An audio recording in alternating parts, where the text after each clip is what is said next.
తెలంగాణ గుండెగా హైదరాబాద్ పట్టణంలో అంత పెద్ద వానలు పడ్డా కూడా ఒక్క కాలనీలకు కూడా వరద నీళ్లు రాలేదట. ఏ రోడ్లు కూడా మునిగిపోలేదని ఖుద్దు సీఎం రేవంత్ సార్ అంటున్నాడట. చిన్నగా చినుకులు పడితేనే సిటీ మొత్తం చిత్తడి అవుతుంది, మోర్లేడున్నాయో సడకులేడున్నాయో తెలియదన్నట్టు ఉంటే అట్లా అన్నడా అంటే ఈనుండ్రి. అయ్యా మలి ముఖ్యమంత్రి యనుమల రేవంత్ సార్ ఇక మీ ఎచ్చులు మొదలు పెట్టుండ్రి.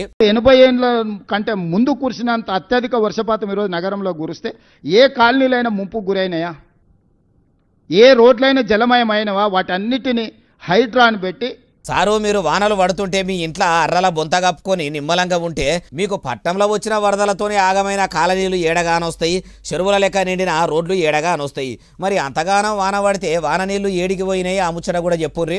ఒకప్పుడు చంద్రబాబు నాయుడు గారు వాటర్ హార్వెస్ట్ పిట్స్ అని తీసుకొస్తే నేను ఇప్పుడు వాటర్ హార్వెస్టింగ్ వెల్స్ అని 10 లక్షలు 20 లక్షల లీటర్ల నీళ్లను రోడ్ల మధ్యలోనే పెద్ద పెద్ద బావులు తయారు చేసి భూమిలో నీళ్లు ఇంకిపోయేటట్టు చేసి రోడ్ల మీదకి వచ్చే నీళ్లను భూమిలో పెద్ద బావులు తవ్వి దాంట్లలో నిల్వ చేసి భూమి గుంజుకునేటట్టు చేసినాయాలి నేను. అగో రోడ్ల నడమల పట్టణంలో ఆ పెద్ద పెద్ద బాయిలు ఏడ దొవ్విచ్చిరో కూడా ఓ పారి మీరే చెప్పాలి సారు.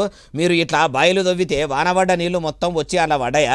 ఎందుకు సార్ ఇట్లా బైరూపల మాటలు? ఓ దిక్కు చిన్న చినుకు పడితే సిటీ మొత్తం చిత్తడ అవుతున్నది, రోడ్లన్నీ మత్తడి దొంకుతున్నాయి, రోడ్లు మొత్తం చెరువులు కుంటలు వాగుల లెక్క అలుగులు ఎల్లుతున్నాయని పట్నం పబ్లిక్ నెత్తి నోరు కొట్టుకుంటుంటే ఇట్లా పనికిరాని మాటలు చెప్పుకుంటా మీ చేయి సర్కారు పతారను మీరే తక్కువ చేసుకుంటారు. అయినా వానలు పడి వరదలు వచ్చినప్పుడు పని కట్టుకొని పబ్లిక్ కోసం వానలు పడి తిరిగితే వరదలు ఏ కాలనీలో వచ్చినాయి, ఏడ పబ్లిక్కు తక్లీవులు ఉన్నాయి, ఏడ రోడ్లు మొత్తం మునిగిపోయినాయి అనే ముచ్చట తెలుస్తుండే. ఇప్పుడన్నా సోయి తెచ్చుకొని మొదలు పోయి మూసీనది నీళ్లతోని ముఖము కండ్లు మంచిగా కడుక్కొని ఓ పారి పట్నంలో వరదలొచ్చి తక్లీవులైన ప్రజల తండ్రాటలు అరుచుకొని మళ్ళా వానకాలం వరకాలనన్న సౌలతులు చేస్తే మంచుకుంటది అంటారు ఏ ముచ్చటిన్నోళ్ళు.